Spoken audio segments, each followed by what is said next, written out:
नमस्ते दोस्तों कुछ हमारी योग में ऐसी क्रियाएं होती हैं जो प्राणदायिनी होती हैं।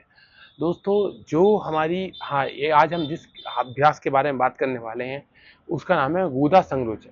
दोस्तों गुदा संकोचन जो हमारे रेक्टम वाले एरिया हमारी आंतों वाले एरिया पे होती है उसका अभ्यास करना हमें बहुत ज़रूरी है।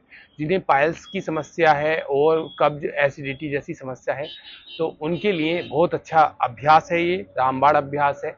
दोस्तों जिन्हें पाइल्स है और खूनी बवासीर जैसी समस्या है तो उनके लिए ये बहुत अच्छा अभ्यास है। और दोस्तों सबसे शुरू में जिन्हें पाइल्स होती है और तो उन्हें सबसे पहले अपना डाइजेशन अच्छा करना बहुत ज़रूरी है।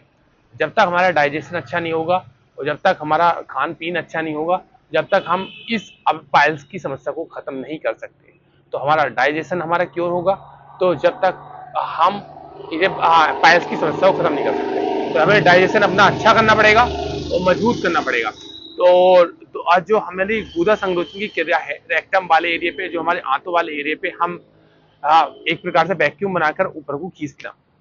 तो इसे जो हमारी जो जो गुदा द्वार को हम ऊपर को तरफ को खींचते हैं तो इससे हमारे जो गुदा द्वार होता है वो हमारे मजबूत होता है।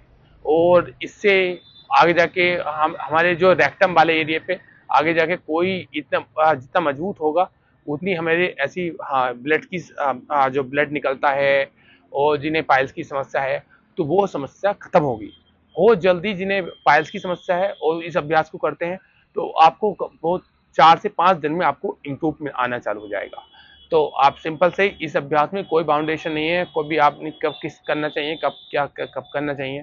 तो ये गुदा संकोचन में आप कभी भी आप कर सकते हैं, किसी आप इस अवस्था में बैठ सकते हैं। और इसमें सबसे ज़्यादा अगर आप कोई अगर साइकिलिंग करते हैं तो साइकिलिंग करते वक्त आपके गुदा संकोचन में एक अच्छी तरह प्रभाव आता है।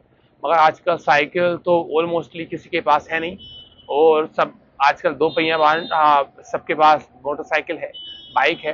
तो साइकिल तो बहुत कम है इस जगह। तो इससे साइकिलिंग का भी अभ्यास अच्छा हो सकता है, क्योंकि जो साइकिल में जब हम बैठते हैं वो स्पेस हमारा कम होता है और उस पे हमारे गुदा संकोचन का अच्छा रेक्टम वाला एरिया पे अच्छा प्रेशर पड़ता है।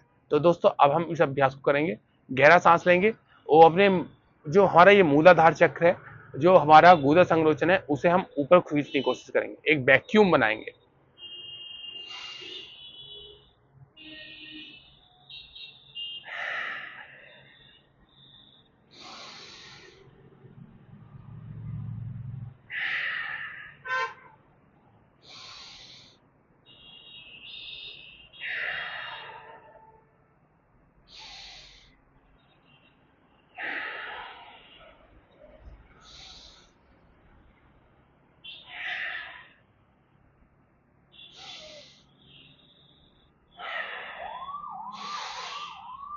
कुछ देर समय होल्ड करेंगे, वो अपने गुदा द्वार को ऊपर की तरफ पूरा प्रेशर बनाएंगे, ऊपर की तरफ खींचेंगे और छोड़ देंगे। दोस्तों ये एक सिंपल सा ये अभ्यास है।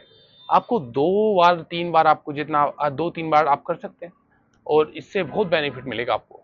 तो जो होता है जैसे कि हम अपने पूरी बॉडी पे ध्यान देते हैं, अपने हाथों की एक्सरसाइज कर लेंगे, अपने और अपने चेस्ट की एक्सरसाइज कर लेंगे, अपने बेली फैट की एक्सरसाइज कर लेंगे, अपनी लेग की एक्सरसाइज कर लेंगे। हमें एक एक बॉडी का एक एक पार्ट पे ध्यान देना होता है। और जिन्हें तो मैंने बताया पायल जैसी समस्या, उन्हें तो डेफिनेटली ये इसका अभ्यास करना ही करना है अगर आपको अपने आप को क्योर करना है तो। वो सिंपल अभ्यास है और आप कभी टाइम का कोई बाउंडेशन नहीं है, आप कभी भी कर सकते हैं। इस अवस्था में सबसे बेस्ट ये अवस्था है, सुखासन में बैठ के कर सकते हैं, आप चेयर पे भी कर सकते हैं। मगर चेयर ध्यान रखिए जो हमारे पीछे टेकने वाली हो तो उस पर कर सकते हैं, हमारी कमर ऑलमोस्टली स्ट्रिट रहे। याद है, अगर आप ऐसे करोगे तो ऐसे प्रेशर नहीं आएगा, आप कमर को सीधे रखेंगे तो ही प्रेशर आएगा। तो ये छोटे छोटे अभ्यास हैं, इन अभ्यास को आप करिए और आप स्वस्थ रहेंगे। और मैंने पहले ही बताया है, अपने डाइजेशन जिन्हें पाइल्स है तो अपना डाइजेशन क्योर करें और कोई ऐसा नहीं कहें बाउल सब्जियां खाएं, बाउल चीजें खाएं। और छाछ की ज्यादातर छाछ का इस्तेमाल ज्यादा करें। हाँ, जितना आप छाछ का इस्तेमाल ज्यादा करोगे उतना हमारा जो हमारा मल होगा वो सॉफ्ट होगा, वो साफ, और वो अच्छी तरीके से हमारे मोशन गट लाइन हमारी क्लियर होगी, हमारी गट लाइन अच्छी क्लियर होगी और पाइल्स की समस्या खत्म होगी। तो ये छोटा अभ्यास है, ये अभ्यास है गुदा संकोचन। तो ये हमारा जीवन दायिनी अभ्यास है, और ये नहीं है ये महिलाओं को भी हो सकता है, आदमियों की भी हो सकता है। तो ये पाइल्स किसी को भी हो सकता है। बस हमें ये कुछ अभ्यास करने हैं, और जिन इन अभ्यासों हम करेंगे तो अपने मूलाधार को, ये जो एरिया होता है हमारा मूलाधार चक्र होता है, मूलाधार को मजबूत करेंगे। तो इस मूलाधार चक्र को हमें मजबूत करना है इस अभ्यास से। तो ऐसे इस योग अभ्यास को करते रहिए, स्वस्थ रहिए। धन्यवाद।